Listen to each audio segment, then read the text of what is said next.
Chapter 4 The Wedding Veil of the Proud Princess. When we had lived for a fortnight in Carlisle, we belonged there, and the freedom of all its small fry was conferred on us. With Peter and Dan, with Felicity and Cecily, and the Story Girl, with pale, gray-eyed little Sarah Ray, we were boon companions.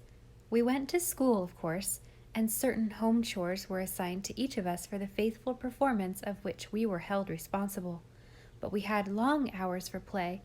Even Peter had plenty of spare time when the planting was over. We got along very well with each other in the main, in spite of some minor differences of opinion. As for the grown-up denizens of our small world, they suited us also. We adored Aunt Olivia. She was pretty and merry and kind, and above all, she had mastered to perfection the rare art of letting children alone. If we kept ourselves tolerably clean and refrained from quarreling or talking slang, Aunt Olivia did not worry us. Aunt Janet, on the contrary, gave us so much good advice and was so constantly telling us to do this or not to do the other thing that we could not remember half her instructions and did not try. Uncle Roger was, as we had been informed, quite jolly and fond of teasing. We liked him, but we had an uncomfortable feeling that the meaning of his remarks was not always that which met the ear. Sometimes we believed Uncle Roger was making fun of us, and the deadly seriousness of youth in us resented that. To Uncle Alec we gave our warmest love. We felt that we always had a friend at court in Uncle Alec, no matter what we did or left undone, and we never had to turn his speeches inside out to discover their meaning.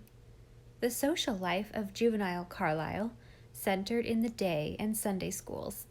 We were especially interested in our Sunday school, for we were fortunate enough to be assigned to a teacher who made our lessons so interesting that we no longer regarded Sunday school attendance as a disagreeable weekly duty, but instead looked forward to it with pleasure and tried to carry out our teacher's gentle precepts.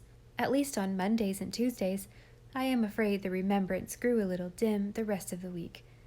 She was also deeply interested in missions, and one talk on this subject inspired the Story Girl to do a little home missionary work on her own account. The only thing she could think of along this line was to persuade Peter to go to church. Felicity did not approve of the design, and said so plainly. "He won't know how to behave, for he's never been inside a church door in his life," she warned the Story Girl. "He'll likely do something awful, and then you'll feel ashamed and wish you'd never asked him to go, and we'll all be disgraced. It's all right to have our mite boxes for the heathen, and send missionaries to them. They're far away and we don't have to associate with them. But I don't want to have to sit in a pew with a hired boy." But the Story Girl undauntedly continued to coax the reluctant Peter. It was not an easy matter. Peter did not come of a church-going stock, and besides, he alleged, he had not yet made up his mind whether to be a Presbyterian or a Methodist. "It isn't a bit of difference which you are," pleaded the Story Girl.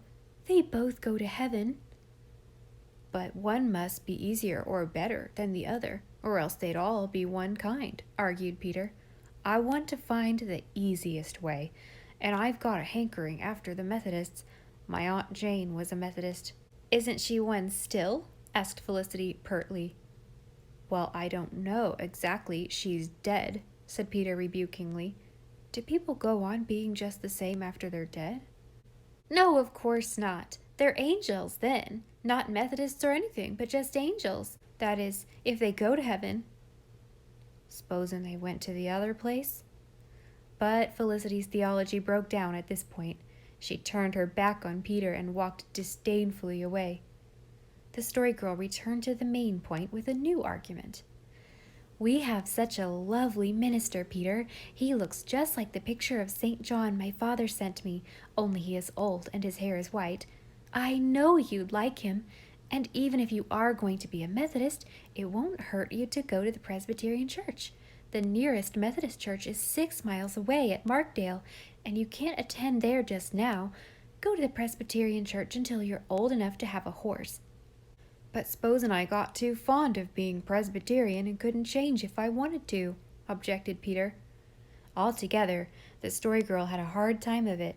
But she persevered, and one day she came to us with the announcement that Peter had yielded. "He's going to church with us tomorrow," she said triumphantly.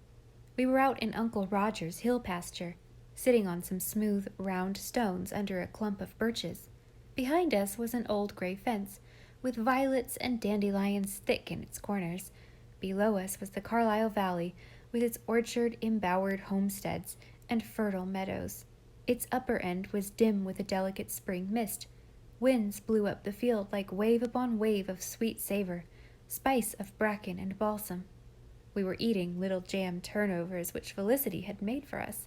Felicity's turnovers were perfection. I looked at her and wondered why it was not enough that she should be so pretty and capable of making such turnovers. If she were only more interesting. Felicity had not a particle of the nameless charm and allurement which hung about every motion of the Story Girl, and made itself manifest in her lightest word and most careless glance.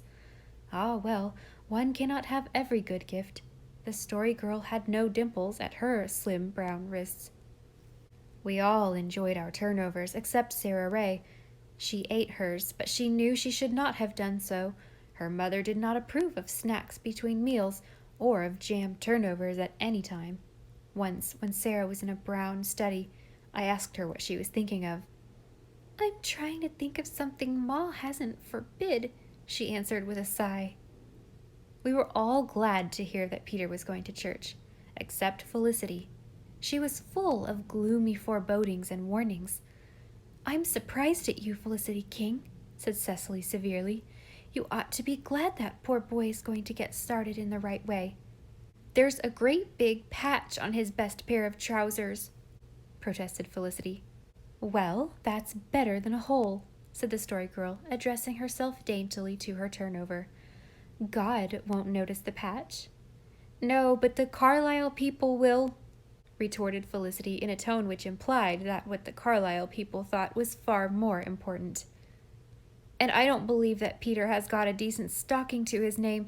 What will you feel like if he goes to church with the skin of his legs showing through the holes, Miss Story Girl?" "I'm not a bit afraid," said the Story Girl staunchly. "Peter knows better than that." "Well, all I hope is that he'll wash behind his ears," said Felicity resignedly. "How is Pat today?" asked Cecily, by way of changing the conversation. "Pat isn't a bit better. He just mopes about the kitchen," said the Story Girl anxiously. "I went out to the barn and I saw a mouse. I had a stick in my hand and I fetched a swipe at it. So, I killed it stone dead. Then I took it into Patty. Will you believe it? He wouldn't even look at it. I'm so worried. Uncle Roger says he needs a dose of physic, but how is he to be made to take it? That's the question. I mixed a powder in some milk and tried to pour it down his throat while Peter held him. Just look at the scratches I got. And the milk went everywhere except down Pat's throat." "Wouldn't it be awful if anything happened to Pat?" whispered Cecily. "Well, we could have a jolly funeral, you know," said Dan. We looked at him in such horror that Dan hastened to apologize. "I'd be awful sorry myself if Pat died, but if he did, we'd have to give him the right kind of a funeral," he protested. "Why, Patty just seems like one of the family." The Story Girl finished her turnover and stretched herself out on the grasses, pillowing her chin in her hands and looking at the sky. She was bareheaded as usual, and her scarlet ribbon was bound fillet-wise about her head. She had twined freshly plucked dandelions around it, and the effect was that of a crown of brilliant golden stars on her sleek brown curls. "Look at that long, thin, lacy cloud up there," she said. "What does it make you think of, girls?" "A wedding veil," said Cecily. "That is just what it is. The wedding veil of the proud princess. I know a story about it. I read it in a book. Once upon a time—" The Story Girl's eyes grew dreamy, and her accents floated away on the summer air like wind-blown rose petals. "There was a princess who was the most beautiful princess in the world, and kings from all lands came to woo her for a bride, but she was as proud as she was beautiful. She laughed all her suitors to scorn, And when her father urged her to choose one of them as her husband, she drew herself up haughtily. So, and the Story Girl sprang to her feet, and for a moment we saw the proud princess of the old tale in all her scornful loveliness. And she said, "I will not wed until a king comes who can conquer all kings. Then I shall be the wife of the king of the world, and no one can hold herself higher than I." So every king went to war to prove that he could conquer everyone else, and there was a great deal of bloodshed and misery.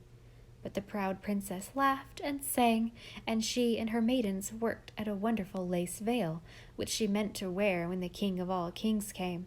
It was a very beautiful veil, but her maidens whispered that a man had died and a woman's heart had broken for every stitch set in it.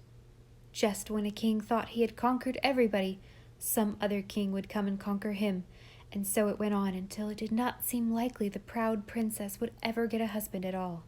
But still her pride was so great that she would not yield, even though everybody except the kings who wanted to marry her hated her for the suffering she had caused.